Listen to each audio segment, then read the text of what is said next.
Allô, bienvenue à cette toute nouvelle capsule de la boîte à conscience. Aujourd'hui, j'ai une question à te poser. J'ai envie de te demander, est-ce que tu souffres en ce moment? Est-ce que tu fais l'expérience de la souffrance? Je vous explique. Aujourd'hui, j'ai envie de discuter avec vous, de parler avec vous d'attentes. En fait, les attentes sont la raison première qui nous cause souffrance, qui nous rend euh, malheureux, qui nous rend triste, qui nous blesse, puisque les attentes sont la différence entre qu'est-ce qui se passe en ce moment, qu'est-ce que je fais comme expérience présentement et ce que je souhaiterais que ce soit.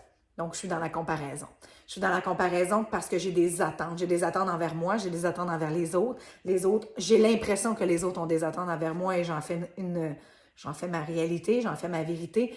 Et puis, la situation est différente. Donc, la différence, plus il y a un creux entre ce que je vis et ce que je voudrais vivre, ou entre ce que je vis et comment je voudrais que ce soit dans mon idéal, la différence entre les deux, ça crée la souffrance. Ça nous rend profondément malheureux. Ça nous fait parfois douter. Ça nous fait parfois culpabiliser, se sentir pas à la hauteur parce que on avait mis des attentes. On n'a pas on n'a pas répondu à ces attentes-là qu'on avait d'être une bonne conjointe, d'être une bonne mère, d'être une bonne collègue de travail. On a l'impression de ne pas y arriver. On a l'impression de manquer à ce qu'on devrait être selon ce qu'on a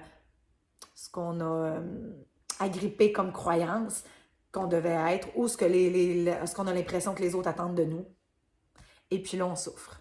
Et puis là, on doute et on se tape dessus et on se dit qu'on n'est pas à la hauteur et on doute de nos capacités. Et souvent, on va s'auto-saboter ou on va se sentir vulnérable, se sentir fragile, se sentir bon à rien parfois peut-être. Bref, vous comprenez un peu la, la sphère, la vrille descendante d'émotions qui va venir suite à cette souffrance-là. Alors, une des meilleures façons, si on veut, d'amoindrir cette souffrance-là et d'amoindrir ce cycle-là et de remonter, si on veut, au tout début, c'est les attentes. Hein? Est-ce que je peux juste vivre ma vie pleinement, simplement? Est-ce que je peux juste poser des actions, faire du mieux que je peux? Hein? Selon les accords Toltec, fais toujours du mieux que tu peux. C'est suffisant. Tu es complet, tu es complète, tu es parfait tel quel maintenant. Tu n'as pas besoin de devenir, tu n'as pas besoin d'acquérir, tu as besoin de te rappeler que tout est à l'intérieur de toi et que tu es parfait tel quel ici et maintenant. Tu n'as pas à prendre ton jus vert, méditer, te lever, faire la salutation du soleil, te lever à 4 heures du matin.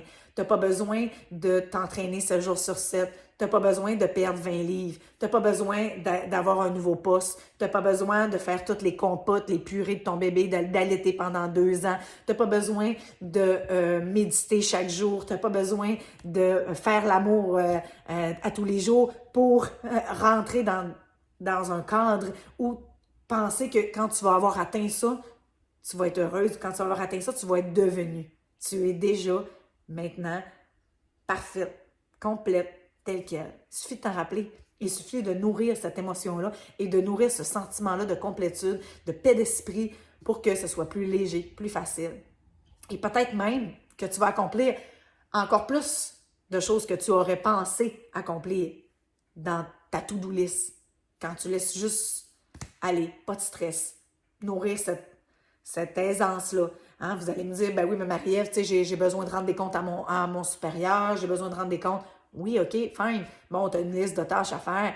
OK, mais est-ce que tu peux juste prendre de la hauteur, pas trop te prendre au sérieux, de faire OK, moi aujourd'hui, je viens jouer à ce jeu-là, je viens accomplir ces tâches-là, je viens m'amuser dans le cadre de mon travail.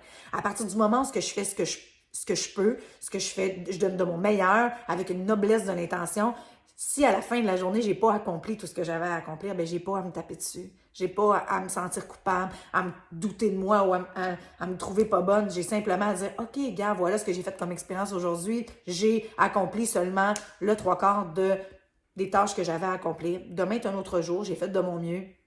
Beaucoup de douceur, beaucoup de compassion pour soi. Et puis, ben, on continue. Parce que de toute façon, elles ne sont pas accomplies, ces tâches-là, de toute façon. C'est un exemple parmi tant d'autres, mais vous comprenez un peu vers où je veux où j'ai envie de vous bercer, où j'ai envie de vous amener dans ce sentiment-là de complétude, dans cette impression-là de